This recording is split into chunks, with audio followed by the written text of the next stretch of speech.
ఎన్నికలు వచ్చిన ప్రతిసారి కొత్తగా ఎన్నికయ్యే ప్రజాప్రతినిధులు వరంగల్ జిల్లా కాజీపేటలోని వ్యాగన్ పరిశ్రమ, coach factory, Kazipet railway division గా మారుస్తామని హామీలు గుప్పిస్తూ చివరికి ప్రజలకు నిరాశ మిగులుస్తున్నారు. 2009, 2014లోనూ ఇదే పరిస్థితి పునరావృతమైంది. వ్యాగన్ పరిశ్రమకు శంకుస్థాపన చేసిన పనులు మాత్రం ప్రారంభం కాలేదు. అయినా మళ్లీ అది చేస్తాం ఇది చేస్తామంటూ హామీలు గుప్పిస్తూ ప్రజల ముందుకు వస్తున్నాయి రాజకీయ పార్టీలు. కాజీపేటలో కోచ్ ఫ్యాక్టరీ ఏర్పాటు చేస్తామని హన్మకొండ స్థానం నుంచి 1977, 1980లో జరిగిన ఎన్నికల్లో పివి నరసింహారావు 2 సార్లు విజయం సాధించారు. ఆనాటి నుంచి నేటి వరకు కార్మికులు పోరాటాలు చేస్తూనే ఉన్నా ప్రజల కోరిక కార్యరూపం దాల్చడం లేదు. ఈ ఫ్యాక్టరీ చేతికి వచ్చినట్టే వచ్చి 3 సార్లు చేయి జారిపోయింది. మొదటిసారి ప్రధానమంత్రి రాజీవ్ గాంధీ, రెండవసారి మమతా బెనర్జీ స్వార్థం వల్ల పశ్చిమ బెంగాల్కు తరలిపోయింది.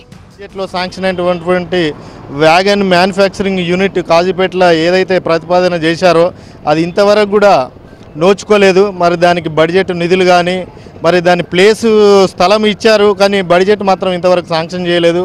తెలంగాణ రాష్ట్రం ఏర్పాటు కావడం, సాధారణ ఎన్నికలు రావడంతో ఇప్పుడు టీడీపీ, టీఆర్ఎస్ పార్టీలు తమ మేనిఫెస్టోలో కోచ్ ఫ్యాక్టరీ, వ్యాగన్ ఫ్యాక్టరీలను నెలకొల్పుతామని ముందుకొచ్చాయి. ఇచ్చిన హామీలను సీమాంధ్ర ప్రభుత్వాలు అమలు చేయకపోయినా తెలంగాణ రాష్ట్రంలో అధికారంలోకి వచ్చిన ప్రభుత్వం హామీలను నెరవేర్చాలని డిమాండ్ చేస్తున్నారు కార్మికులు. ఇది ప్రైవేట్ మేనేజ్మెంట్ దానివా నిర్మించబడుతుందని అన్నారు.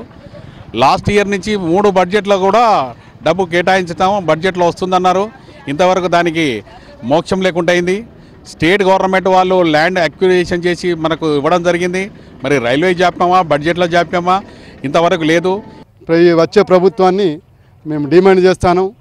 మేము ప్రతి ఒక్క కార్మికులం మా యొక్క పిల్లల గురించి, మా యొక్క వెనుకబడ్డ ఈ యొక్క జాతి గురించి మీరు వ్యాగన్ వర్క్షాప్ను ఇక్కడ స్థాపించాలని మేము కోరుకుంటూ సెలవు తీసుకుంటాం. తెలంగాణ జిల్లాలో పరిశ్రమలు ఏర్పాటు చేసేందుకు ప్రజాప్రతినిధులు దృష్టి సారించకపోవడం కారణంగా నిరుద్యోగుల సంఖ్య కూడా పెరిగిపోయింది.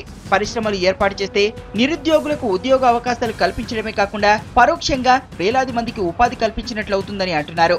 అందుకే ఇక్కడ కోచ్ ఫ్యాక్టరీతో పాటు వ్యాగన్ ఫ్యాక్టరీ ఏర్పాటు చేసేందుకు నేతలు ప్రయత్నించాలని కార్మిక సంఘాలు డిమాండ్ చేస్తున్నాయి.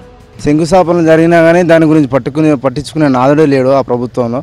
తెలంగాణ వచ్చింది కాబట్టి ఆ కోచ్ ఫ్యాక్టరీ, కొద్దిగా కోచ్ ఫ్యాక్టరీ అయినా వ్యాగన్ ఫ్యాక్టరీ అయినా ఏదో ఒకటి ఇక్కడ నెలకొల్పితే ఇక్కడ ఉన్న యువతకు కొద్దిగా సహాయం చేసినట్టు అవుతుంది. నిరుద్యోగ సమస్యను తెలంగాణలో కొద్దిగానైనా నిర్మూలించగలుగుతారని.